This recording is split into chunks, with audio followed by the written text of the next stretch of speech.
Joe, let's read this question. The question says, gaseous substances CHO whole P and COOH whole Q when heated decompose according to following reactions. ठीक है, जो CHO whole P हमारा वो टूटता है CO और H2 में, और COH whole Q जो है हमारा वो टूटता है CO2 और हाइड्रोजन में, right?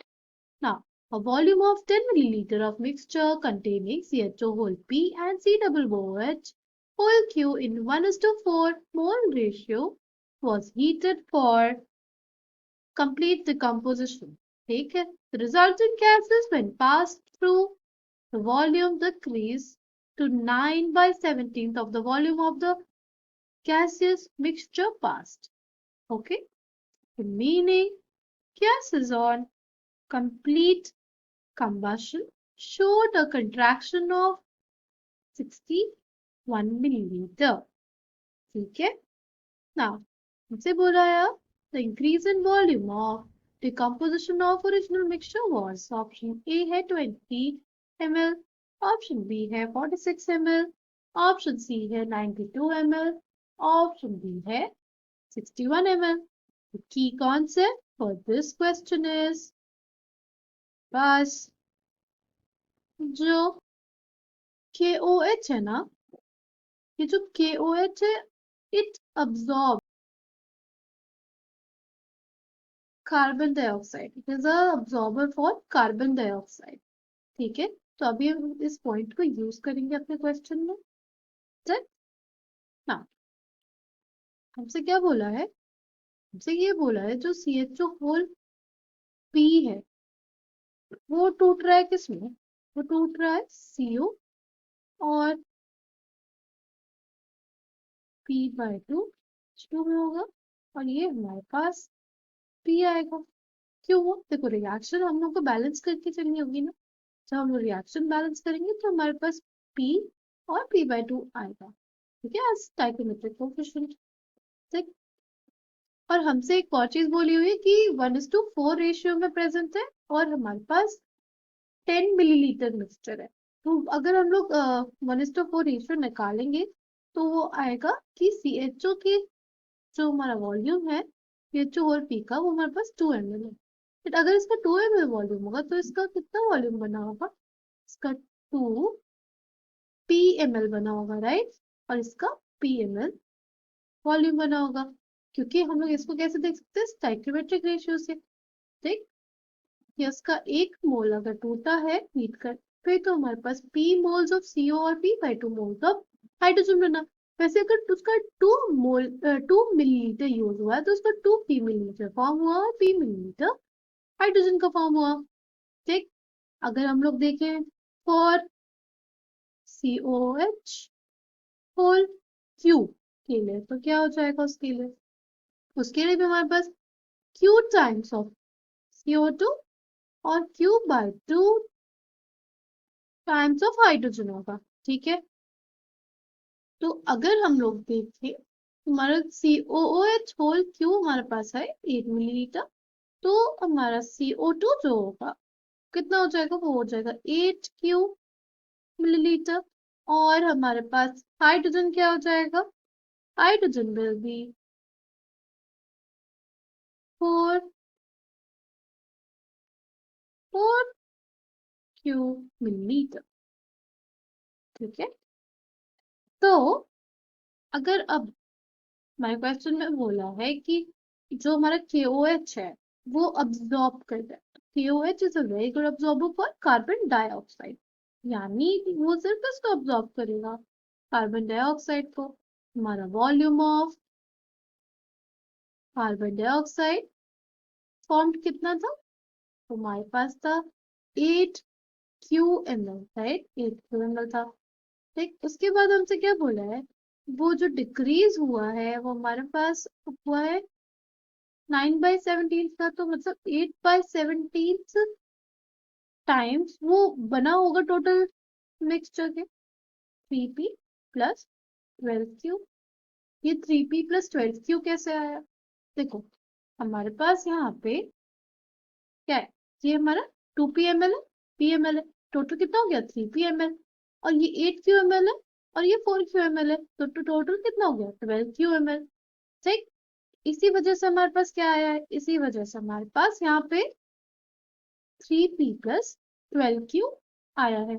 ओके, आई होप आपको ये बात समझ में आई होगी ना। अगर हम लोग फर्दर सॉल्व करेंगे P और Q के लिए, तो हमारे पास आ जाएगा 5Q = 3P।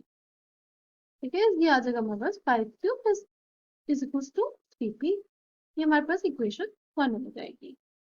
ठीक, नाउ अब हमसे बोला है कि फर्दर जो गैसेस हैं उनको हम लोग ऑक्सीडाइज कर रहे हैं।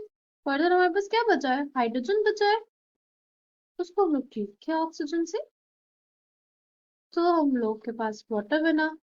राइट, अगर हम लोग वॉल्यूम ऑफ हाइड्रोजन देखें, तो देखो वॉल्यूम ऑफ हाइड्रोजन देख लेते हैं। यहाँ पे हाइड्रोजन कितना बना, P बना, और यहाँ पे कितना बना 4+, यहाँ पे कितना बना 4Q बना। तो हमारे पास टोटल वॉल्यूम ऑफ हाइड्रोजन कितना हो जाएगा, टोटल वॉल्यूम ऑफ हाइड्रोजन हमारे पास आ जाएगा P+4QML। और ऑक्सीजन कितना यूज होगा उसके केस में, हो जाएगा P+4Q/2ml। ठीक, और फिर हम लोग देख लेते हैं कार्बन मोनोऑक्साइड के लिए। Carbon monoxide CO+12O2 gives us CO2। Right, CO कितना बना था हमारे पास, चलो देख लेते हैं। देखो CO कितना बना है, CO हमारे पास 2PML बना। ठीक है, CO कितना बना हमारे पास 2PML। Coming back to the question, आगे देखते हैं। ये हमारे पास कितना है 2PML। ठीक, ऑक्सीजन कितना हो जाएगा हमारे पास PML, और CO2 कितना फॉर्म होगा, C2 हमारा 2PML ही फॉर्म होगा। ठीक, तो अगर हम लोग बात करते हैं कॉन्ट्रैक्शन इन वॉल्यूम की, कॉन्ट्रैक्शन इन वॉल्यूम जो हमसे बोला था ना कि 61 ml है, कॉन्ट्रैक्शन इन वॉल्यूम क्या हो जाएगा, contraction in volume will be P+4Q plus P = 61।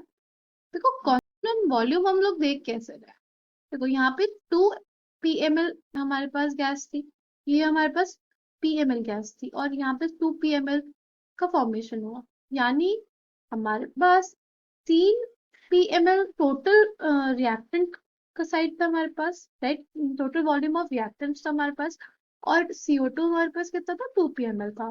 ठीक, तो एक्चुअली जो चेंज हुआ वो कितने ml का हुआ, हमारे पास PML का हुआ, इस वजह से यहाँ पे ये PML आया है। ठीक है, क्योंकि कम हुआ ना, 3 PML से हमारा कितना कम हुआ 2 PML, तो एक्चुअली कम कितना हुआ है, वो PML कम हुआ है ना। अगर इसमें देखें, इसमें ना हमारे पास जो वॉल्यूम ऑफ हमारा वाटर बन जाएगा, तो गैस तो है नहीं वो, तो हमारे पास जो एक्चुअल डिक्रीज हुआ वो कितने का हुआ, वो P+4/Q प्लस P+4/Q का हाफ, यानी 3/2 इंटू 4P+4Q के बराबर हुआ। इस वजह से हमारे पास ये टर्म और ये टर्म आई है। आपको बात समझ में आई होगी।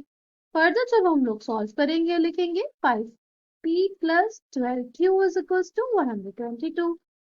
ठीक, अगर इसको हम लोग इक्वेशन 2 नाम दे दें, जब हम लोग फर्दर सॉल्व करेंगे इक्वेशन 1 को और इक्वेशन 2 को, जो हमारी इक्वेशन 1 थी वो क्या थी 5Q = 3P, और हमारे पास दूसरी इक्वेशन क्या थी 5P+12Q = 122। ठीक, तो हम लोग पहले क्वेश्चन से Q को क्या लिख रहे हैं, Q को लिख रहे हैं 3/P/5। ठीक, तो हमारे पास आ जाएगा 5P+12 × 3/3P/5 = 122। अल्टीमेटली जब हम इसको सॉल्व करेंगे ना, तो हमारे पास P आएगा वो 10 आएगा, और Q हमारा 6 आएगा। ठीक, फिर हम लोग देखते हैं वॉल्यूम ऑफ O2 कितना यूज हुआ कंबशन के लिए, volume of O2 used in combustion. Volume of O2 used in combustion कितना हुआ था? ये हमारा कितना है? P plus 4Q by 2 ml और PML, राइट? तो हम लिख देते हैं इसको, कितना यूज हुआ था? Half of P plus 4Q plus P, ठीक है। तो ये हमारे पास कितना आ जाएगा? क्या आ जाएगा? Half half in P 10 plus 4 into 6 24, right? 24 और 10 हमारे पास कितना आता है? 24 प्लस 10 हमारे पास आ गया 34, 34 बाय 2 17, 17 प्लस हमारे पास 10, यानी अल्टीमेटली हमारे पास वॉल्यूम ऑफ O2 कितना आ गया? वो आ गया हमारे पास 27 मिलीलीटर। ठीक, अब हम लोगों को देखना हो the increase in volume in initial decomposition क्या हो जाएगा? वो हमारे पास आएगा 3P minus 2 plus 12Q minus 8। ये कैसे आया? इनिशियल हमारा कौन सा था डिकम्पोजिशन? ये था, राइट? तो हमारे पास देखो हमारे पास क्या वॉल्यूम चेंज आएगा? देखो 3P 2P plus P, 3P 3P minus 2 आ जाएगा हमारे पास। ये चेंज इन वॉल्यूम हुआ। और सेकंड वाले रिएक्शन के लिए देखें तो ये 12Q माइनस 8 ml हमारे पास चेंज आया। ठीक, हम लोग लिख लेंगे ऐसी चीज को। लिख लिया हमने। 3P हमने कितना निकाला था? P हमने निकाला था 10, सब्स्टिट्यूट कर देते हैं। 3 into 10 minus 2 plus 12 into Q minus 8। Q हमने 6 निकाला था। 30 माइनस 2 प्लस 72 माइनस 8। अगर हम इसको फर्दर सॉल्व करेंगे तो हमारे पास आ जाएगा 92 मिलीलीटर। तो correct answer for this question will be हमारे पास 92 milliliter, option C. I hope you understood it well. Thank you and all the best.